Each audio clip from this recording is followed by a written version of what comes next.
આજે આપણે શ્રદ્ધા, અતિથિ સેવા, દાન અને ધર્મના મહિમાની પવિત્ર કથા સાંભળીએ છીએ. ધર્મરાજાના વ્રતની કથા. આ વ્રત સામાન્ય રીતે મકર સંક્રાંતિના દિવસથી શરૂ કરવામાં આવે છે અને 6 મહિના સુધી શ્રદ્ધાપૂર્વક કરવામાં આવે છે. કહેવાય છે કે જે ભક્ત નિયમ, સત્ય અને ભક્તિથી આ વ્રત કરે છે તેના ઘરમાં સુખ, સમૃદ્ધિ અને ધર્મનો વાસ થાય છે.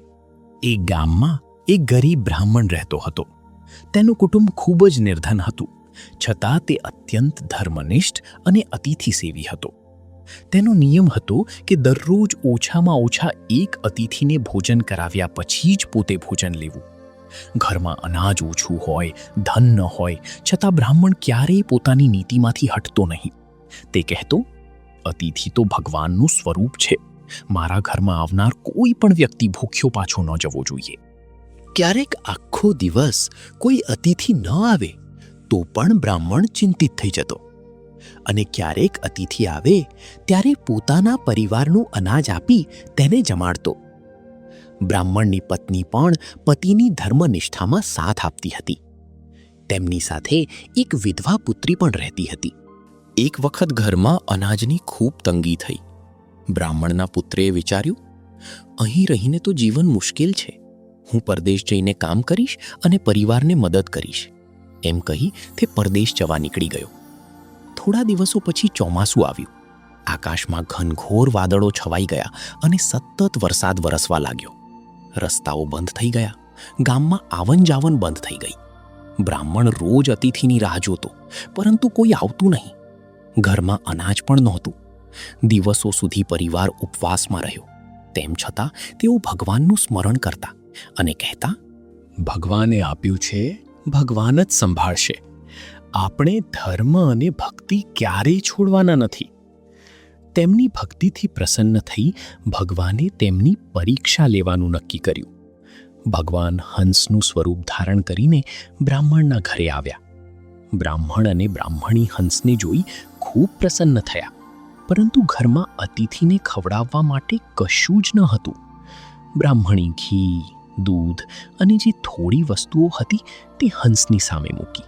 હે અતિથિ દેવ, અમારી પાસે ધન નથી, અનાજ નથી, છતાં ભાવથી આ સ્વીકારશો. હંસે કહ્યું, હે બ્રાહ્મણ, મને સામાન્ય ભોજનથી સંતોષ નહીં થાય. મને 1.25 સેર સાચા મોતી જોઈએ. જો તમે ભક્તિ અને સત્યના માર્ગે ચાલતા હો તો મોતીની વ્યવસ્થા કરો. બ્રાહ્મણ ચિંતામાં પડી ગયો. તેણે પત્નીને વાત કરી. બ્રાહ્મણી, નગર શેઠ પાસે સાચા મોતી છે. તમે તેમની પાસે જાઓ અને તમારી જરૂરિયાત કહો. સત્ય બોલશો તો જરૂર મદદ કરશે. બ્રાહ્મણ વરસાદમાં નગર શેઠના ઘરે ગયો. બ્રાહ્મણ, શેઠજી, મને 1.25 સેર સાચા મોતી જોઈએ છે. અત્યારે મારી પાસે પૈસા નથી, પરંતુ ધર્મ કાર્ય માટે આ મોતીની જરૂર છે. નગર શેઠે બ્રાહ્મણની નિષ્ઠા જોઈ અને દયા કરીને મોતી આપી દીધા. બ્રાહ્મણ મોતી લઈને ઘરે પાછો આવ્યો. મોતી હંસ સમક્ષ મૂકવામાં આવ્યા. હંસે મોતી જોયા અને પાણી પીધું. ત્યારબાદ તેણે બ્રાહ્મણના પરિવારને આશીર્વાદ આપ્યા. થોડા સમય પછી બ્રાહ્મણની પુત્રીની નજર મોતી પર પડી. તે મોતી લઈને તુલસીના છોડ પાસે ગઈ અને બોલી, પુત્રી, આ અમારા નથી. આ તો ભગવાનની કૃપાથી મળ્યા છે. હું તેમને તુલસી માતાને અર્પણ કરું છું. તેણે મોતી તુલસી પાસે મૂકી દીધા. બીજા દિવસે સૌએ જોયું કે તુલસીના છોડમાં મોતી ઝગમગી રહ્યા હતા, જાણે તુલસીની ડાળીઓ પર મોતીના ફૂલ ખીલ્યા હોય. આ અદ્ભુત વાત નગર શેઠ સુધી પહોંચી. નગર શેઠે વિચાર્યું કે પોતાની દીકરી માટે આ મોતીનો સુંદર હાર બનાવવો જોઈએ. પરંતુ જ્યારે રાજકુમારીની નજર એ મોતી પર પડી ત્યારે તેને પણ લાલચ થયો. રાજકુમારીએ રાજા પાસે જઈને મોતી માંગ્યા. રાજાએ નગર શેઠને બોલાવ્યો. રાજા, આવા સુંદર મોતી ક્યાંથી મળ્યા? નગર શેઠ, મહારાજ, આ મોતી એક ગરીબ બ્રાહ્મણના ઘરે તુલસી પાસે પ્રગટ થયા છે. રાજાએ તરત બ્રાહ્મણને મહેલમાં બોલાવ્યો અને મોતી લાવવાનો આદેશ આપ્યો. રાજાના સેવકો તુલસી પાસે ગયા અને મોતી ઉતારવા લાગ્યા. પરંતુ જેમ જ તેમણે મોતીને સ્પર્શ કર્યો તેમ તેમના હાથ અટકી ગયા. રાજા, રાણી અને રાજકુમારી ખૂબ ગભરાઈ ગયા. બ્રાહ્મણને બોલાવવામાં આવ્યો. રાજા, હે બ્રાહ્મણ, આ શું રહસ્ય છે? અમારા સેવકોના હાથ કેમ અટકી ગયા? બ્રાહ્મણ: મહારાજ, આ સામાન્ય મોતી નથી.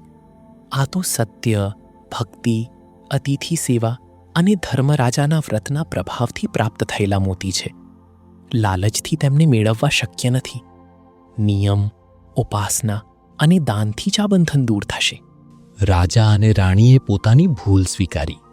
તેમણે ધર્મરાજાના વ્રતનો સંકલ્પ કર્યો, દાન આપ્યું અને ભક્તિપૂર્વક પૂજા કરી. ત્યારબાદ તેમના હાથ છૂટ્યા. રાજાને સમજાયું કે ધન અને સત્તા કરતાં ધર્મ અને શ્રદ્ધા મોટી છે. હવે આ કથાનો બીજો પ્રસંગ સાંભળો. એક બહેન પોતાના ભાઈથી અલગ રહેતી હતી. તે ખૂબ ધાર્મિક અને અતિથિ સેવી હતી. દરરોજ તે અતિથિને જમાડતી અને ભગવાનનું સ્મરણ કરતી. એક દિવસ ભાઈઓ વચ્ચે મતભેદ થયો, છતાં બહેને પોતાનો નિયમ છોડ્યો નહીં. સમય જતાં તેનું મૃત્યુ થયું. ધર્મરાજાના દૂતો તેને ધર્મરાજાના દરબારમાં લઈ જવા નીકળ્યા. માર્ગમાં તેને અનેક ભયંકર મુશ્કેલીઓ આવી. સૌપ્રથમ વૈતરણી નદી આવી, પરંતુ ગાયદાનના પુણ્યથી તે નદી પાર કરી ગઈ. આગળ ગોખરું અને કાંટાઓ આવ્યા, પણ પાદુકાદાનના ફળથી તેના પગ બચી ગયા.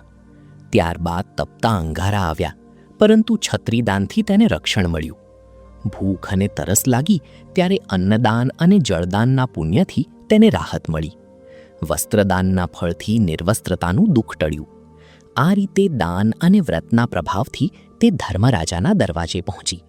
ધર્મરાજાએ તેના કર્મોના ચોપડા જોયા અને કહ્યું, ધર્મરાજા, હે બહેન, તું સત્ય, ભક્તિ, અતિથિ સેવા અને દાનના માર્ગે ચાલી છે.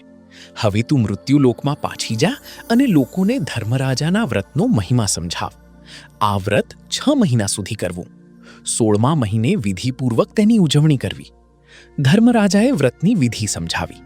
1.25 શેર જવાર, લાલ કપડાનો કટકો, 1 જોડી વસ્ત્ર, છત્રી, પાદુકા અથવા જોડા, 1.25 શેર સાચા મોતી તથા સોના કે ચાંદીની મૂર્તિ, આ બધું શ્રદ્ધાપૂર્વક સુપાત્ર બ્રાહ્મણ અથવા વિદ્વાનને અર્પણ કરવું.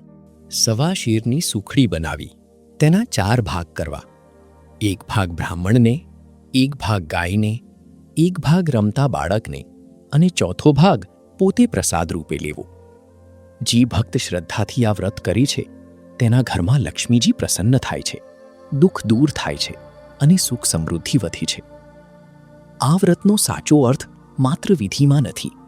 તેનો સાચો અર્થ છે અતિથિનું સન્માન, ભૂખ્યાને ભોજન, ગાય અને પ્રાણીઓ પ્રત્યે દયા, સત્યનું પાલન, દાન અને ભગવાન પર અડગ શ્રદ્ધા. જે લોકો ભક્તિથી ધર્મરાજાનું વ્રત કરે છે તેઓ જીવનના કઠિન માર્ગો સરળતાથી પાર કરે છે, અને જે લોકો ધર્મ, દાન અને સત્યની અવગણના કરે છે તેમને જીવનમાં અનેક મુશ્કેલીઓનો સામનો કરવો પડે છે. અંતે સૌ ભક્તો સાથે બોલીએ બધા, ધર્મરાજા મહારાજની જય, લક્ષ્મી માતાની જય, સત્ય, દાન અને ધર્મની જય. આ સાથે ધર્મરાજાના વ્રતની પવિત્ર કથા પૂર્ણ થાય છે. જે કોઈ શ્રદ્ધાથી આ કથા સાંભળે કે વાંચે તેના ઘરમાં સુખ, શાંતિ, આરોગ્ય અને સમૃદ્ધિ રહે એવી ધર્મરાજા અને લક્ષ્મી માતાની પ્રાર્થના. જય ધર્મરાજા દેવ, જય ધર્મરાજા દેવ. ગુજરાતીઓ વડે, ગુજરાતીઓ થકી, ગુજરાતીઓ માટે. વીડી ગુજરાતી.